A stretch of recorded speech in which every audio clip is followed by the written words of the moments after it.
Job లేక ఇబ్బంది పడుతున్నారా? అయితే మెడికల్ కోడింగ్ మీకు మంచి ఆప్షన్. వెంటనే కాల్ చేసి కోర్సులో జాయిన్ అవ్వండి. నమస్తే, welcome back to Suman TV. Present మనతో పాటు ఉన్నారు corporate and soft skills trainer Madhuravani గారు. నమస్తే మేడం. నమస్తే అండి. అమెరికాలో ఇప్పుడు స్టార్టప్ కంపెనీస్ చాలా వస్తున్నాయి. దాంతో ఏంటంటే మన ఇండియన్స్ అక్కడికి వెళ్ళి వర్క్ చేయడం, అందులో సో వర్కింగ్ అవర్స్ చూసుకుంటే 18 అవర్స్ వర్కింగ్ అవర్స్ ఉంటున్నాయంట. చాలామంది కామెంట్స్ కానీ వాళ్ళు షేర్ చేసుకుంటున్నారు, మేము చాలా ఇబ్బంది పడుతున్నాం, నిద్ర ఉండట్లేదు, స్ట్రెస్ ఉంటుంది. అంటే వీళ్ళ స్టార్టప్ కంపెనీస్ ఈ 18 అవర్స్ వర్క్ చేయడం వల్ల మాకు ఇలాంటి ఇబ్బందులు వస్తాయని చెప్పేసి షేర్ చేసుకుంటున్నారు. అంటే స్టార్టప్ కంపెనీస్లో అసలు ఎలా ఉంటుంది అమెరికాలో స్టార్టప్ కంపెనీస్ అంటే మన స్టార్టప్ కంపెనీస్కి డిఫరెన్షియేషన్ ఏమైనా ఉంటుందా? మరి 18 అవర్స్ వర్క్ ఏంటి అంటే? ఇప్పుడు అమెరికా స్టార్టప్ కల్చర్ ఎట్లా ఉంటుందంటే ఫుల్ స్ట్రెస్, ఫుల్ వర్క్. అంటే కొత్తగా స్టార్టప్ చేస్తారు కాబట్టి వర్క్ ఎక్కువ చేయించుకోవాలి, తొందరగా వాళ్ళకి క్లయింట్ డెలివరీ ఇవ్వాలి అని ఉంటుంది. అదే కాక మన వాళ్ళు H1B వీసా మీద వెళ్తారు కాబట్టి ఎక్స్ట్రా వర్క్ చేయమని నో చెప్పలేరు. నో చెప్తే జాబ్ తీసేస్తే మీరు అక్కడ ఉండే అర్హత కోల్పోతారు. సో దాని వల్ల వీళ్ళు 18 అవర్స్ వర్క్ చేయాల్సి వస్తుంది.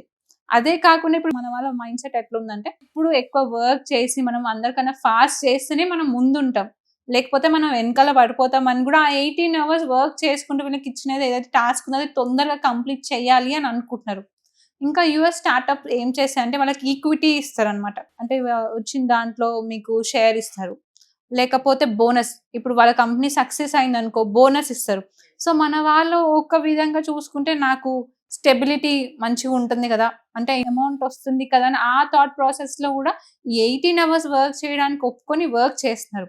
అంటే వీళ్ళు ఎంతసేపు ఫినాన్షియల్ ఫ్రీడమ్ కోసమే చూస్తున్నారు కాబట్టి 18 అవర్స్ వర్క్స్ అంటే మీరు ఎంత స్ట్రెస్ గురై ఉంటారు. నిద్ర ఉండదు. వీళ్ళు 8 AM నుంచి 2 AM వరకు వర్క్ చేస్తున్నారు. సరిగ్గా నిద్ర ఉండదు, ఫ్యామిలీ టైం ఉండదు, సోషల్ లైఫ్ ఉండదు, మొత్తం స్ట్రెస్ ఉంటుంది. ఒక హెల్త్ ఇష్యూస్ వస్తుంటే అంతసేపు కూర్చొని వర్క్ చేయడం వల్ల ఇవన్నీ చాలా ప్రాబ్లమ్ ఫేస్ చేయాల్సి వస్తుంది మన వాళ్ళకి అక్కడ. అంటే అమెరికా స్టార్టప్ కంపెనీస్ అన్నీ కూడా మన వాళ్ళ యొక్క టాలెంట్ ని, మన వాళ్ళ యొక్క అవసరాన్ని ఉపయోగించుకుంటున్నాయని అనుకోవచ్చు అంటారా? ఖచ్చితంగా అంతే కదా. ఇప్పుడు మరి 18 అవర్స్ ఎవ్వరు కూడా 18 అవర్స్ వర్క్ చేయరు అసలు. 10 అవర్స్ మాక్సిమం. 18 అవర్స్ అంటే వాళ్ళు ఇక్కడికన్నా డబుల్ వర్క్ చేస్తున్నారు అక్కడ. ఓన్లీ యొక్క కారణం ఏంటంటే జాబ్.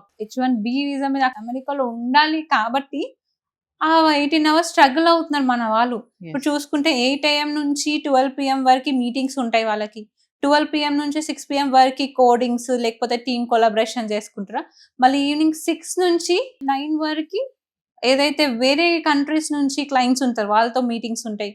ఇప్పుడు 9 నుంచి మార్నింగ్ 9 PM నుంచి 12 AM వరకు నెక్స్ట్ డే ప్లాన్ ఏంటి, ఈ మార్నింగ్ నుంచి వర్క్ చేసిన దాంట్లో ఏమైనా డీబగ్స్ ఉన్నాయా అవన్నీ చెక్ చేసుకోవడం, ఇలా ప్లాన్ చేసుకోవడంలో వాళ్ళ 18 అవర్స్ అయిపోతుంది అసలు అక్కడ. అంటే ఈ స్టార్టప్ కంపెనీస్ లో ఇన్ని గంటలు పని చేయడం వల్ల యంగ్ ప్రొఫెషనల్స్ మన వాళ్ళు ఎవరైతే ఉంటారో మరి వాళ్ళందరికీ కూడా ఫ్యూచర్ ఎలా ఉండబోతుంది? అంటే ఇప్పుడు ప్రెసెంట్ ట్రంప్ ఉన్నటువంటి ఈ టైంలో ఆ వీసా ప్రెషర్స్ చాలా ఉన్నాయి. ఎక్కడికక్కడ అలర్ట్ చేస్తున్నాడు, ఎక్కడికక్కడికి బ్యాన్ చేసేస్తున్నాడు, ఎక్కడెక్కడ తిరిగి పంపించేస్తున్నాడు, డిలీట్ చేయించేస్తున్నాడు, ఉద్యోగాలను తీయించేస్తున్నాడు. మరి ఈ టైంలో ఇంకా వాళ్ళకి వేరే దిక్కు లేక ఈ స్టార్టప్ కంపెనీస్ లో 18 అవర్స్ వర్క్ చేయడం వల్ల మరి నెక్స్ట్ వాళ్ళ ఫ్యూచర్ ఏంటి అంటే? ఇప్పుడు 18 అవర్స్ వర్క్ చేసినారు, మనకి వేరే ఆప్షన్ లేదు కాబట్టి వాళ్ళు అక్కడ చిక్కిపోయినట్టే.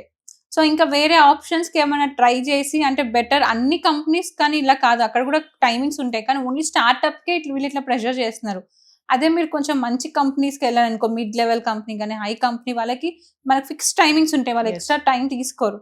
ఓన్లీ స్టార్టప్లోనే ఇలా జరుగుతుంది కాబట్టి మన వాళ్ళు ఎవరైనా ఉన్నారో స్టార్టప్స్ కాకుండా ఇలా మిడ్ లెవెల్ కంపెనీస్ లేదా హై లెవెల్ కంపెనీస్కి ప్రయారిటైజ్ చేసుకొని వాళ్ళకి ఇంటర్వ్యూస్ ఇచ్చి సెలెక్ట్ అయితే వాళ్ళకి ఇంత 18 అవర్స్ ప్రెషర్స్ తీసుకోవాల్సిన అవసరం ఉండదు. అంటే స్టార్టప్స్ అనేవి ఈ వర్క్ లిమిట్స్ దాటి పని చేయిస్తున్నాయి అని అనుకోవచ్చా? ఖచ్చితంగా కదండి. 10 అవర్స్ వర్క్ ని వాళ్ళు 18 అవర్స్ ఎక్స్టెండ్ చేసి చేసుకుంటున్నారు అంటే మన ఇండియాలో 2 days చేసే వర్క్ వాళ్ళు అక్కడ 1 day చేయించుకుంటున్నారు.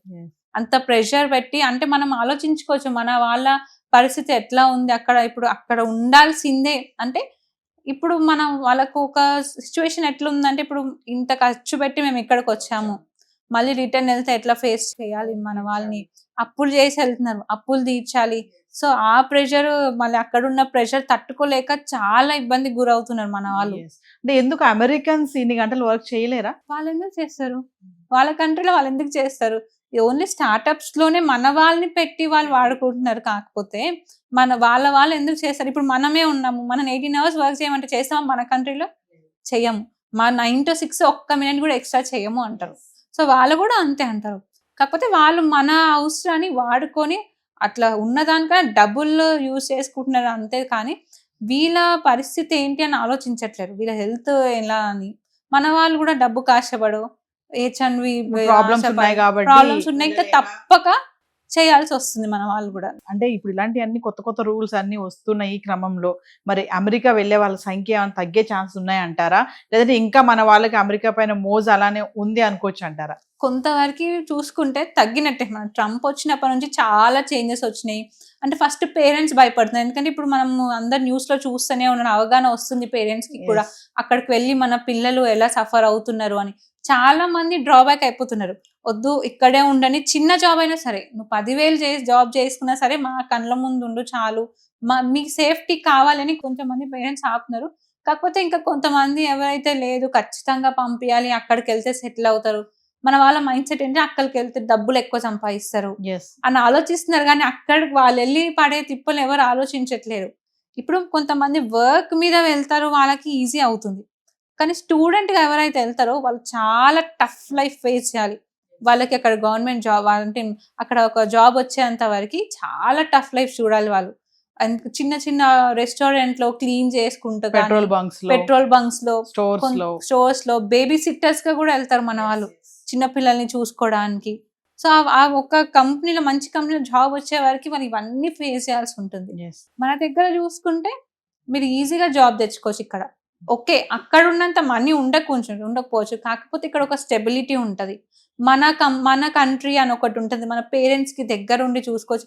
ఇక్కడ ఒకవేళ అక్కడ జాబ్ వెళ్ళిపోయిందంటే ఎంత ప్రెషర్ ఫీల్ అవుతారో, అదే ఇక్కడ జాబ్ వెళ్ళిపోతే సరే టైం ఉంది కొంచెం చూసుకుంటాం, పేరెంట్స్ సపోర్ట్ ఉంటుంది అని ఉంటే, అక్కడ వెళ్తే మీరు బిల్స్ మీరే కట్టుకోవాలి, మీ లోన్స్ ఉంటాయి, ఈఎంఐస్ ఉంటాయి, చాలా ప్రెషర్ ఉంటుంది.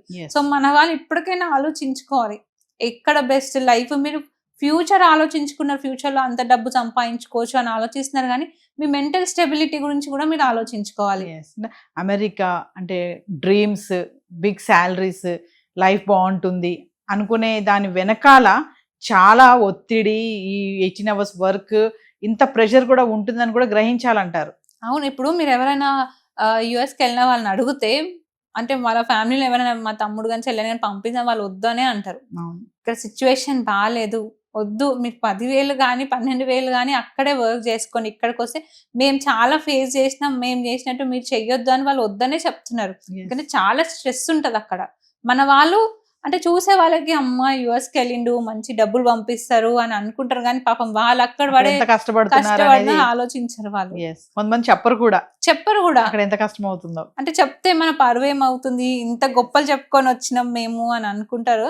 కొంతమంది మంచి సెటిల్ అయ్యే వాళ్ళు ఉన్నారు, కొంతమంది స్ట్రగుల్ అయ్యి రిటర్న్ వచ్చే వాళ్ళు కూడా ఉన్నారు.